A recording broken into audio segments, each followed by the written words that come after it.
Et oui les amis, c'est encore moi. Cette fois-ci, je viens avec des vidéos vraiment pour montrer ce qui se passe en ce moment au Tchad, ce qui s'est passé, comment ça a débuté, le mot d'ordre de désobéissance civile qui a été lancé hier. Et aussi, vous allez voir comment les manifestations se sont déroulées.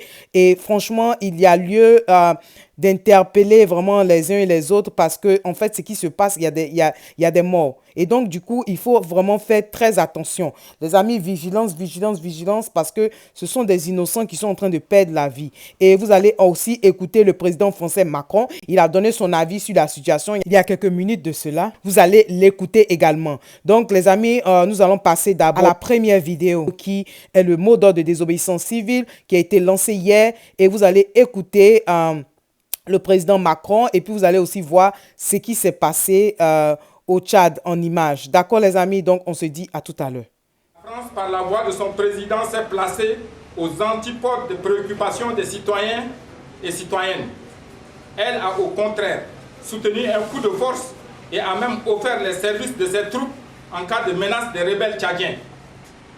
Nous appelons dès mardi la population tchadienne à sortir dans les rues, partout, sur toute l'étendue du territoire, pour une manifestation publique. Et nous resterons dans la rue si nous ne sommes pas écoutés. Après 30 ans de règne autoritaire du clan Déby, beaucoup de Tchadiens s'inquiètent pour l'avenir et espèrent tourner la page des années Déby. Avec cette situation, si on ne fait pas attention, le pays va tomber dans le chaos. Et nous ne souhaitons pas. Les Tchadiens ont assez souffert. Nous avons été manipulés plus de 30 ans et nous sommes suffisamment mûrs pour ça déjà. Que ça cesse, ces manipulations cessent. Vous nous voyez, nous sommes des jeunes, on a grandi sous ce régime. Et on ne peut pas accepter que ce régime-là continue encore pour qu'on veillisse ou bien nos enfants puissent encore grandir dans ce régime. C'est assez, c'est suffisant. Et nous disons non à ce régime et que ça cesse ainsi. Et les amis, comme vous pouvez voir à l'écran, ce jour, selon AFP, il y a eu au moins 2 personnes qui ont perdu la vie, les amis. Et bien, comme signalé dans la vidéo précédente, les manifestants protestent contre la junte militaire au pouvoir depuis la mort du président Idriss Déby il y a une semaine, des amis. Et donc, les amis, on écoute cette dame-là. Fatigué de la monarchie du Tchad.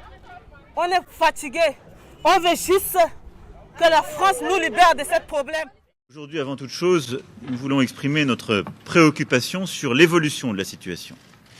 En condamnant d'abord avec la plus grande fermeté la répression des manifestations et des violences qui ont eu lieu ce matin à N'Djamena. Nous appelons au respect des engagements qui ont été pris par le Conseil militaire de transition, celui d'une transition pacifique, inclusive sur le plan politique. Et je veux être ici très clair, j'ai apporté mon soutien à l'intégrité et la stabilité du Tchad très clairement à N'Djamena.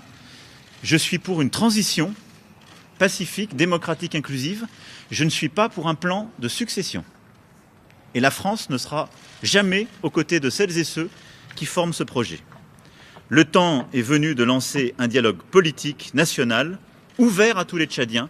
C'est ce qui est attendu aujourd'hui du Conseil militaire de transition et c'est la condition même de notre soutien. Bon, c'est la condition de votre soutien, mais il a dit au monsieur Emmanuel Macron, il a dit la France là, il n'y a pas suffisamment de problèmes à régler là-bas. Vous ne pouvez pas laisser l'Afrique en paix. Franchement, il ne comprend pas. Ça veut dire que quand on l'écoute même, c'est comme s'il est en train de parler de lui-même, son pays. Quand même, le président Emmanuel Macron, voyez un peu, les Africains sont fatigués. On dit laissez-nous en paix. Le peuple tchadien dit laissez-les en paix. Moi, il ne comprend pas. Condition de notre... Quoi? Condition de quoi même? Pourquoi même il doit avoir condition même? Non, il dit l'Afrique. C'est pas aujourd'hui on va sortir de ces problèmes-là. Hein?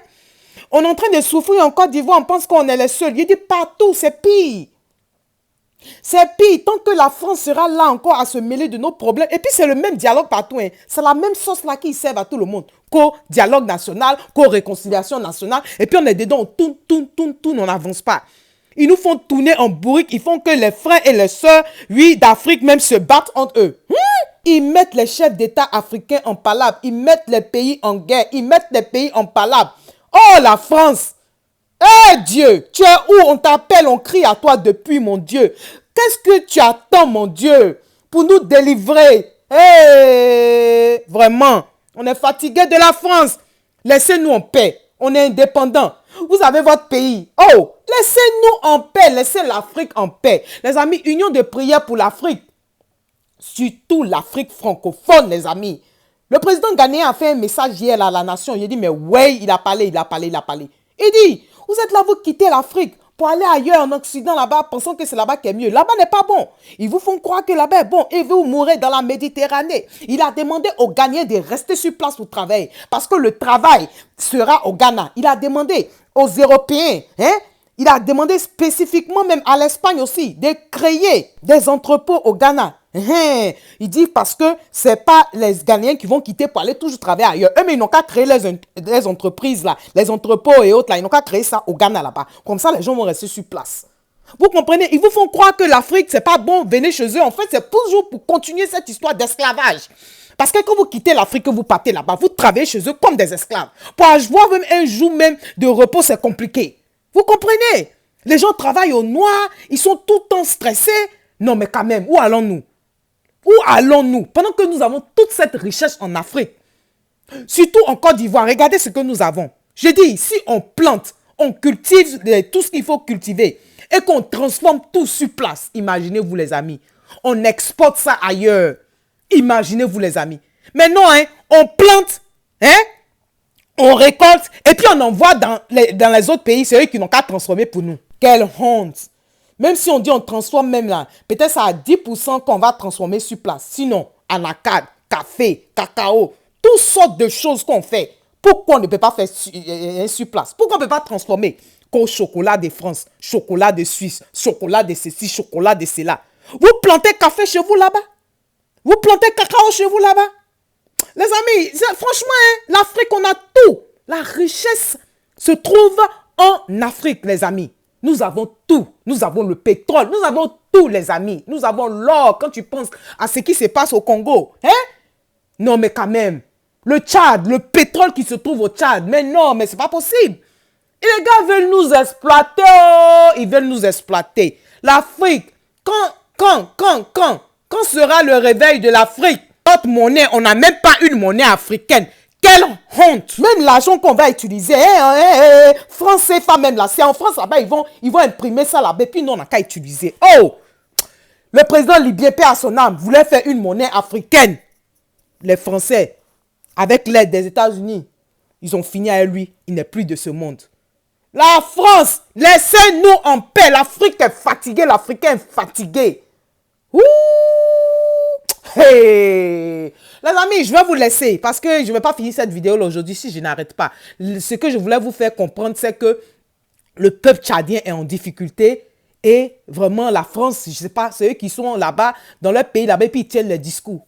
Ils tiennent les discours que voilà la condition de notre soutien. Qui vous a demandé de soutenir quelque chose même? Oh! Les amis, je vais vous laisser. On a beaucoup de problèmes en Afrique, on a beaucoup de problèmes même. Vraiment, comme je dis tous les jours là, c'est union de prière, union. L'union fait la force et surtout ne laissons pas les Français, les Occidentaux nous diviser. Restons soudés en tant qu'Africains. Aimons-nous vivants. Restons soudés. S'ils voient qu'on est soudés, ils vont avoir honte. Ils vont avoir honte parce qu'ils sont comme des petits diables. Ils viennent ici, ils parlent à l'autre. Ils vont là-bas, ils parlent à l'autre. Ils vont là-bas, ils parlent à l'autre. Comme ça, puis ils vous mettent en conflit. Vous êtes là, vous battez, mais vous ne comprenez pas. Vous vous demandez même, la parole la sort d'où? Faisons attention à la France. À bon entendeur, salut. Les amis, on se parle après. Bye bye.